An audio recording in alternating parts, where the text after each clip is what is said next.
Hello again and welcome back to Homebrewers Alley. Today we're going to be transferring the IPA extract beer that we made about 10 days ago into secondary fermentation. We're going to be using a auto siphon to transfer it into a glass carboy. I'm going to show you that here in just a couple minutes. The reason why I'm putting it into a secondary fermentation is because I want to dry hop it with 3 ounces of Cascade hops, and they come in bags like this. See that there? So basically we will put the 3 ounces of the Cascade hops into the carboy and then add the beer on top of that. That's called racking. We're going to rack the beer on top of the hops. Now a lot of the hops will actually float up to the top because I'm not using a muslin bag in there. I'm just going to put them in there loose. You also have the option of putting pellets in your secondary as well, which would actually probably incorporate better, and I think in the future I will actually use pellets instead of whole leaf. But I already purchased these for this recipe, so we're going to go ahead and do this, and I've done it in this manner before and it worked out fine. Now I'm taking gravity reading today. The terminal gravity ended up being 1.012. So it dropped down to where we expected. However, remember our starting gravity was not quite as high as what we had originally planned. So it went from 1.058 to 1.012. And that will leave us with a beer that's probably about 6.1 ABV, or alcohol by volume. So we still have a good octane beer, just not quite as high as what was originally planned, but that's okay. So let's get started and I'll show you how this works. Okay, so I've now added my hops into a glass carboy. It's a 5-gallon glass carboy.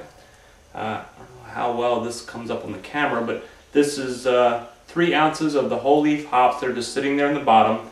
Prior to putting the hops into the carboy, I fully sterilized it with iodophor and made sure it was completely drained so that I didn't have any residual iodophor water sitting in the bottom. And so now we will transfer the beer on top of this, or racking, with the auto siphon. I'll show you that next. Here's a quick shot of our primary fermentation bucket and the beer that's in there. You can see how some of the yeast cake is built up around the sides, and that's normal, as well as some of the little bits of yeast that's floating on top. And we will not be transferring that part into the secondary. Okay, so this is a auto siphon. This is what we will transfer the beer into secondary with. I have also sterilized this with iodophor, and I'm going to spray it off a little bit too right before we start. I just wanted to show you what this looks like, and you can get this at any of your homebrew shops. Basically, it works like this. When you pull back on this, it draws the beer into the siphon, push down, and then it flows out through. And again, just like we showed you with the all-grain method, we use gravity. So I have my carboy down here on the floor so that it's basically just running downhill, makes it go a lot faster and quicker. So let's go ahead and get started with this. Okay, so I've now fed my tube in here into the carboy, and we're going to go ahead and just give this a good couple plunges.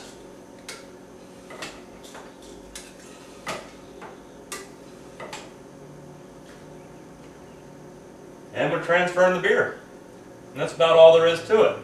When I'm dry hopping with whole leaf hops, what I also tend to do when I'm doing the transfer is I'll actually move this hose or tubing around a bit so that the beer that's coming out covers all the hops that are beginning to float up to the top here. Kind of soak them down, help them get a little bit more saturated with the beer.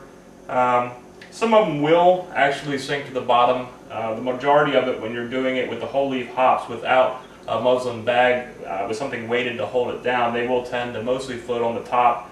So from what I understand, this will maybe not incorporate as much as it would as if it were on the bottom. However, the last time that I did this process, it came out great. So really, you find the method that works best for you. Some methods, of course, are better than others.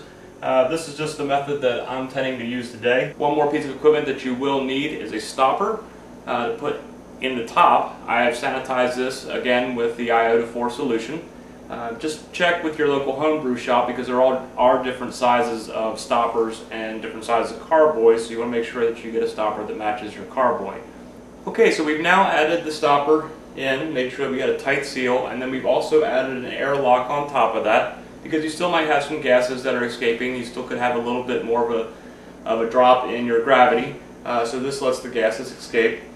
This is going to sit in here for about a week and a half.